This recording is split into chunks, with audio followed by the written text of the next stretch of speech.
აქ ვზეიმობთ, აქ ვგლოვობთ, აქ ხვდებით ახალ წელს ისევ ერთად. ეს არის სულისკვეთება, რომელიც საქართველოს პროევროპულ საზოგადოებას 31 დეკემბერს გააერთიანებს. ახალი წელი უკვე მეორედ იქცევა ერთდროულად ზეიმისა და ბრძოლის სიმბოლოდ.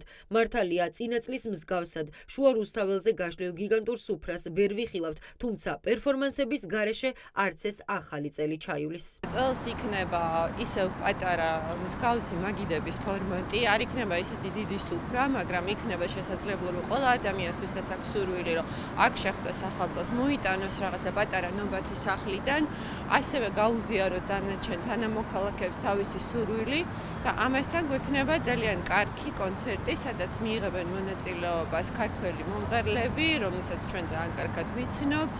იქნება კლასიკური ნაწარმოებებიდან შესრულებული, ასევე ბენდებით დამთავრებული. პროგრამა მრავალფეროვანია. ღონისძიება 23 საათზე დაიწყება და იქამდე გაგრძელდება, სანამ მოქალაქეები რუსთაველის გამზირზე იდგებიან. პროტესტის მონაწილეებისთვის მთავარი ის ერთობა და ერთიანობაა, რომელიც აქტუალობას არასოდეს კარგავს. ხელოვანებმა და მათ შორის მუსიკოსებმა გადავწყვიტეთ, რომ ადამიანებს, რომლებსაც აქვთ ეს პროტესტის შეგრძნება, მაგრამ მიუხედავად იმისა, უნდათ ახალი წლის აღნიშვნა და მეც მაგალითად მათ შორის ვარ, გავუკეთოთ ესეთი დღესასწაული და შევხვდეთ ერთად რუსთაველზე დამდეგ 2026 წელს. ვეპატიჟები ყველას, ვისაც ერთის მხრივ უხარია ახალი წლის დადგომა, მეორეს მხრივ კი მაინც უნდა დარჩეს პროტესტში, მობრძანდეს 2026 წლის დამდეგ, ან 2025 წლის ბოლო საათებში რუსთაველზე. აქციაზე იდგებიან ადამიანები, რომლებმაც დასავლური ღირებულებების ერთგულება თაობებს ასწავლეს. ახალ წელს თავად რუსთაველის გამზირზე შეხვდებიან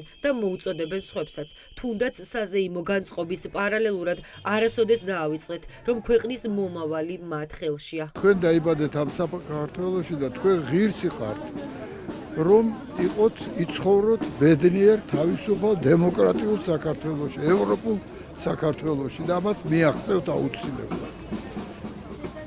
სხვა გზა არ არის.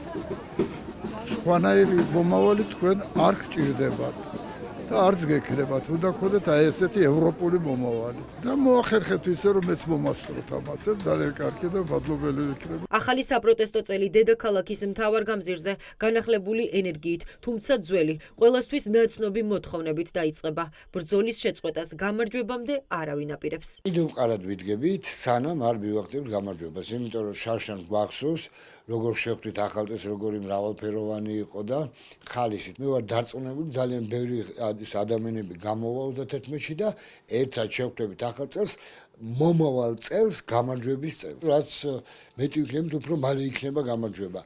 მე ვერ წარმომიდგენია და არ არსებობს, რომ ჩვენი ქვეყანა ამ ცივილიზებულ სამყაროს აცდეს და ჩვენ ვიაროთ იქით რუსეთისკენ. ჩვენი საზოგადოება არ უნდა გაჩერდეს და სწორედ 31-ში კიდევ ერთხელ უნდა დაამტკიცოს, რომ შემართება ძლიერია, არ მოისწრებს ქართველის, არ მიაღწევს იმას, რაც უნდა. თავისუფლება, რეალური თავისუფლება, იმიტომ რომ ჩვენ თავისუფლებისთვის დამატებული ერი გახლავართ და ამას გავაკეთებთ, იმიტომ რომ შარშან მახსოვს, ასეთი ახალი წელი არ ყოფილა არასდროს, თუმცა ამდენი ხალხი მართლა ზეიმობდა ერთიანობას, თუმცა საზეიმო თითქოს და არაფერი არ ქონდა, მაგრამ თან იყო მახსოვს ბავშვები ინტერვიუს აძლევდნენ მაშინ, რომ თან გვიხარია და თან არაო რა ერთდროულად. წარმოგიდგენთ მაშინ და დღესაც ასე ვარ. თან გვიხარია და თან არა, იმიტომ ვიცით რომ წინ ძალიან რთული საბრძოლო.